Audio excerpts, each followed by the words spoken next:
In the windswept plains and rugged mountain terrain of the American Southwest, two formidable indigenous peoples, the Apache and the Comanche, interacted in complex and often contentious ways, shaping their futures and leaving an enduring mark on history. The harsh and often unforgiving landscape was both a homeland and a battleground, as each group sought to maintain their way of life, access vital resources, and preserve their cultural identity. Their interactions, spanning generations, were influenced by shifting alliances, survival strategies, and external pressures, offering deep insights into the resilience and adaptability of Native American cultures in the face of extraordinary challenges. Let us explore this intricate history, shedding light on the factors, personalities, and events that shaped the trajectories of these two distinct peoples. Life before conflict. The Apache and the arrival of the Comanche. Before the Comanche expanded into the southern plains, the Apache were a dominant force across the region. Their territories extended through what is now Arizona, New Mexico, and northern Mexico. The Apache were adept at surviving in their rugged environment, with a society deeply connected to the land. Skilled hunters and gatherers, they thrived by blending resourcefulness with intimate knowledge of their surroundings. Their communities, organized into small, semi-nomadic bands, moved seasonally to maximize access to food and water, cultivating crops where possible, and hunting game in the surrounding plains and mountains.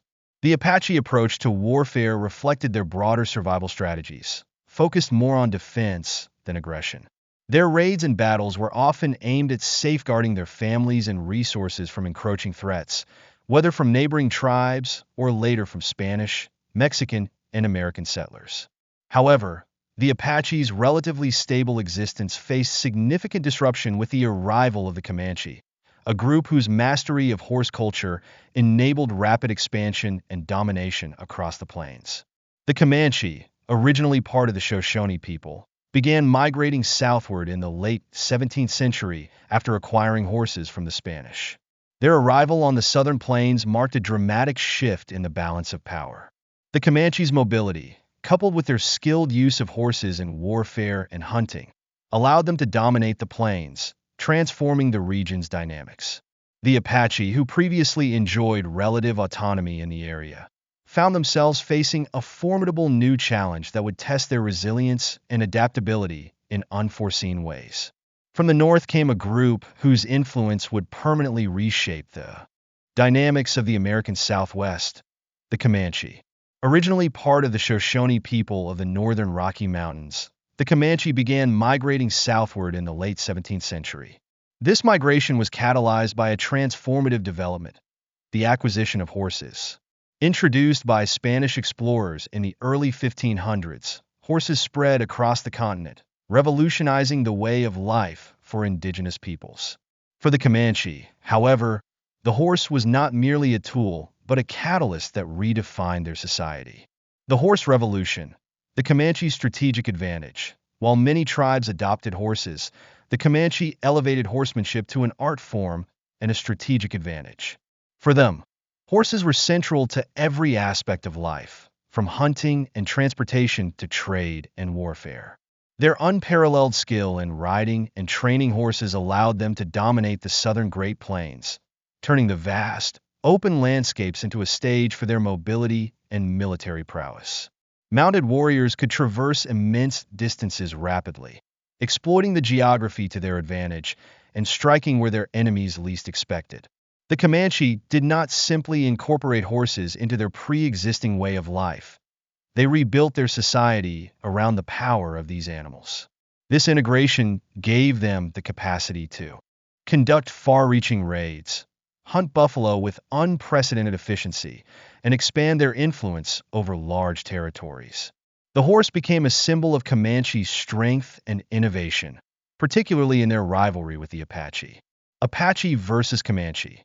A clash of strategies. The Apache, who traditionally fought as foot-bound warriors using defensive strategies, struggled to counter the speed and fluidity of Comanche attacks.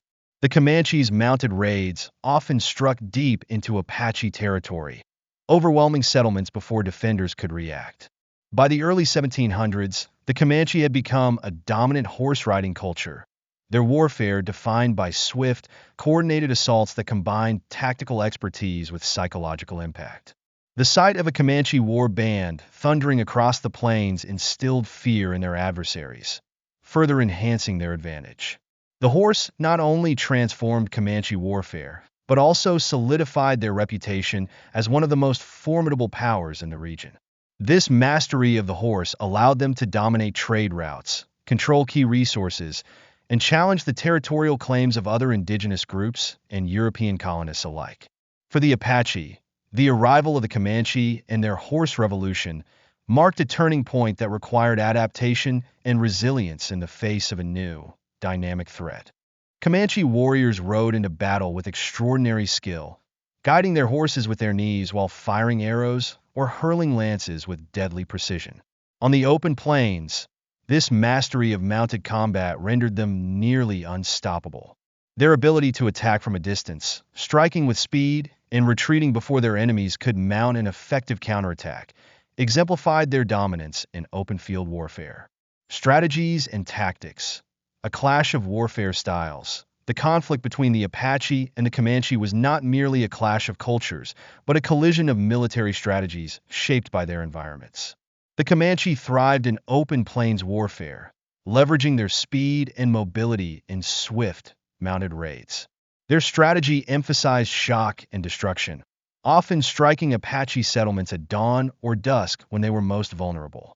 These raids were devastating. Comanche warriors would burn villages, destroy food supplies, slaughter livestock, and abduct captives, actions that crippled Apache communities both materially and psychologically. In contrast, the Apache, recognizing their limitations in open-field combat, adapted by turning the rugged terrain to their advantage. The mountains, canyons, and narrow passes of their homeland became natural fortresses and traps. Familiar with every twist and turn, Apache warriors used these strongholds to ambush and outwit their enemies. As one Chiricahua Apache would later recount, "If they caught us in the open, we were done for.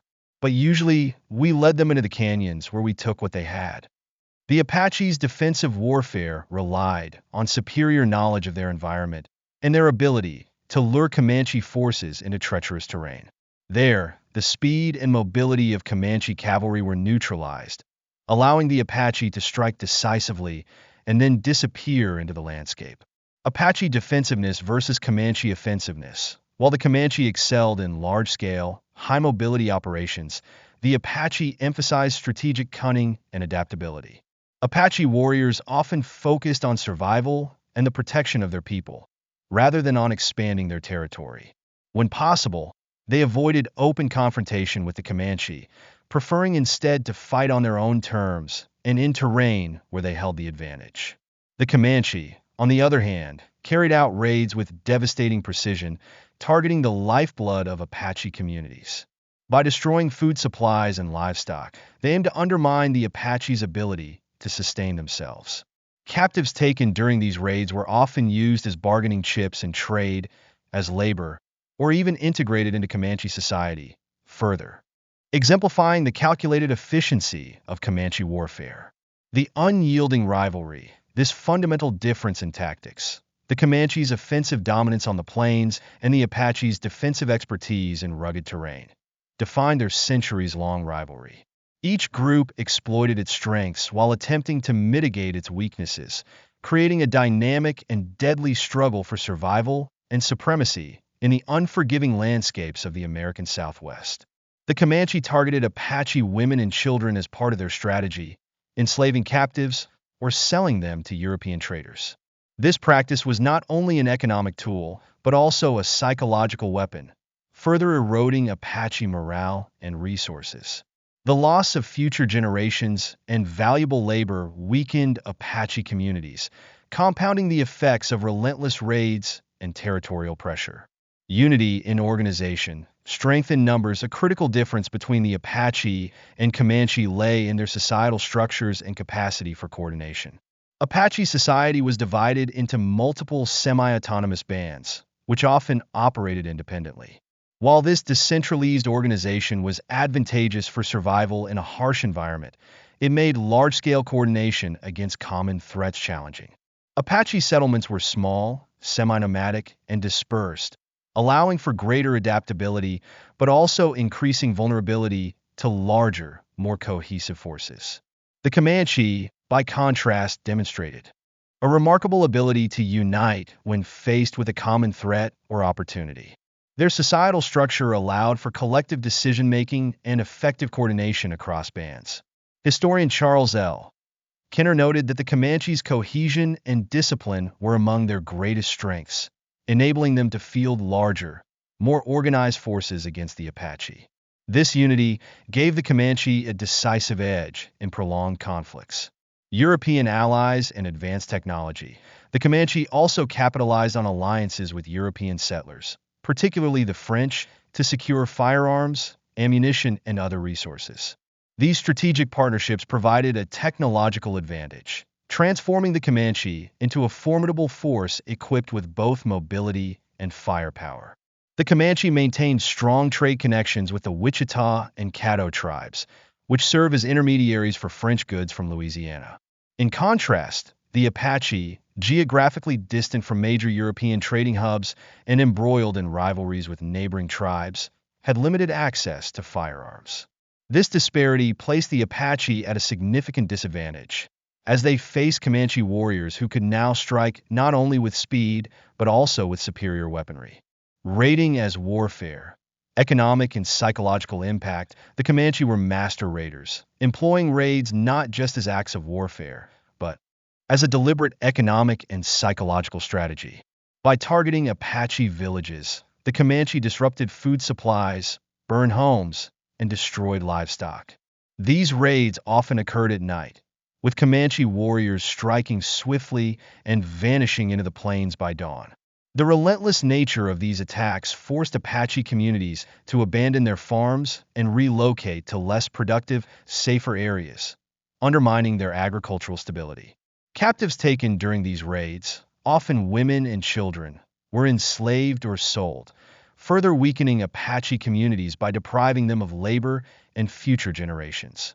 Each raid not only depleted Apache resources, but also asserted Comanche dominance, sending a clear message of control. Political maneuvering and struggles for alliances. Under mounting pressure from the Comanche, the Apache sought alliances with the Spanish for protection.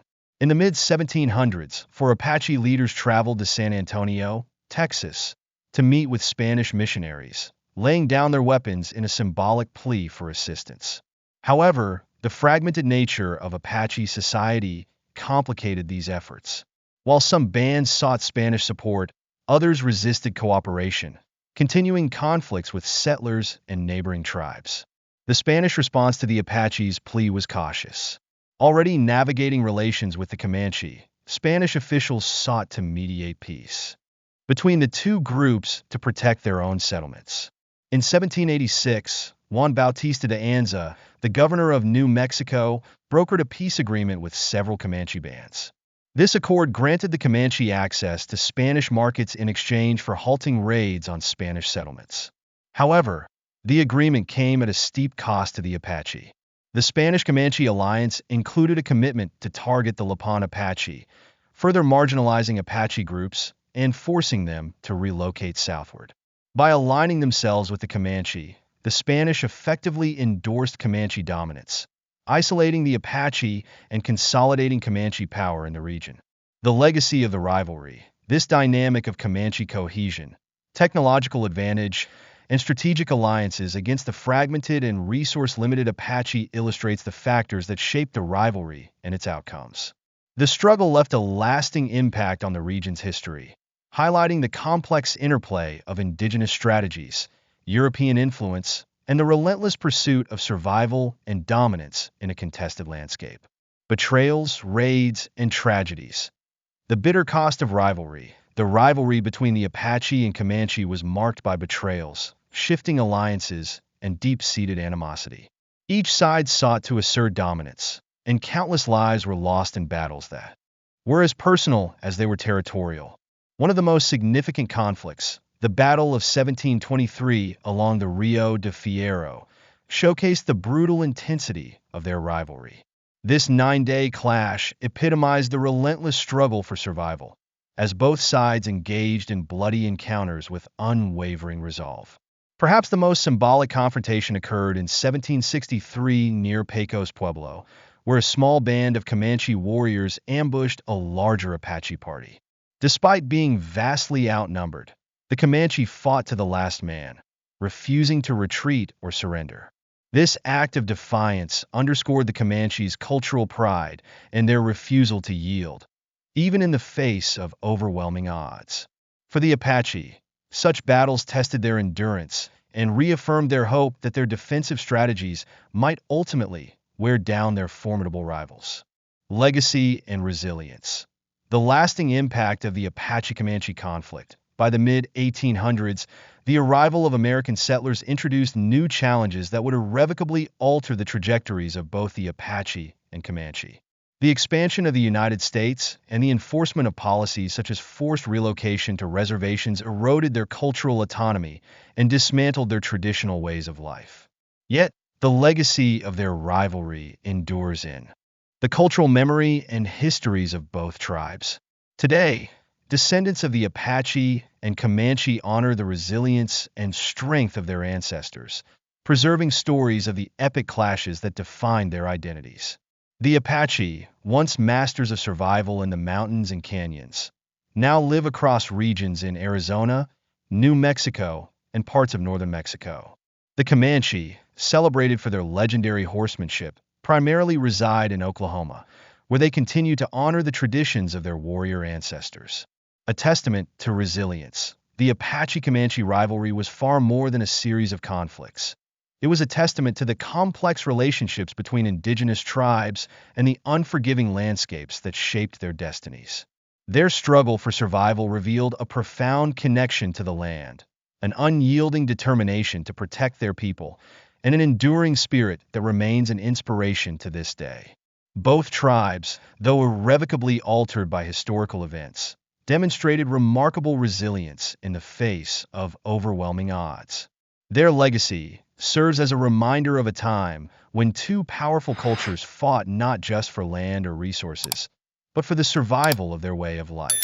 The echoes of this rivalry continue to resonate, reflecting the indomitable spirit of peoples who, despite centuries of upheaval, refused to be conquered.